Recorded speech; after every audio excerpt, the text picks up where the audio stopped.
Hello friends, welcome to Zana's Recipes. இன்னைக்கு நம்ம ரொம்ப டேஸ்டான 5 நிமிஷத்துல செய்யக்கூடிய ஒரு அல்வா எப்படி பண்றதுன்னு பார்க்கலாம்.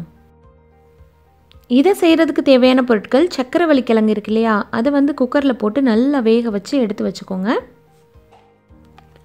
நல்லா மசியக்கூடிய அளவுக்கு நல்லா வேக வச்சுக்கோங்க. ஸ்பூனை வச்சு நல்லா அழுத்தி மசிச்சு விட்டுருங்க. நல்லா கொழன்னு இந்த மாதிரி நல்லா மசிச்சு விட்டு ஒரு பக்கமா எடுத்து ரெடியா வச்சுக்கலாம் அல்வா பண்றதுக்கு.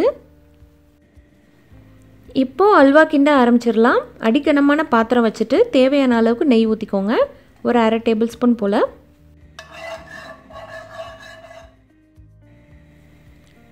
அல்வால போடுறதுக்கு முந்திரி திராட்சையை வறுத்து எடுத்துக்கலாம். முந்திரி நல்லா வறுபட்டுருச்சு.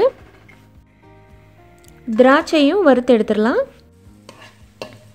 இது கூட வேற எந்த நட்ஸ் போடுறதா இருந்தாலும் நீங்க போட்டுக்கலாம். அவ்வளவுதான். ரொம்ப சிம்பிளான ஒரு process தான். மீதி இருக்கக்கூடிய நெய்யில நம்ம வேக வச்சு மசிச்சு வச்சிருக்கோம் இல்லையா சக்கரவள்ளி கிழங்கு, அதை போட்டுட்டு நல்லா கிண்டி விட்டுக்கலாம். கிழங்கு நல்லா நெய்யில படுற மாதிரி எல்லா பக்கமும் நல்லா கிண்டி விடுங்க. அழுத்தி அந்த பச்சை ஸ்மெல் போற வரைக்கும் கிண்டிக்கலாம். ஒரு 1.5 நிமிஷத்துல நம்ம போட்ட நெய்யெல்லாம் பாருங்க காணோம். இது வெளியே வர வரைக்கும் கிண்டணும். இந்த அல்வாவுக்கு தேவையான சக்கரை சேர்த்துக்கலாம். நான் ஒரு 75 கிராம் சக்கரை சேர்க்கிறேன். ஏற்கனவே சக்கரவள்ளி கிழங்குல கொஞ்சம் இனிப்பு இருக்கும்.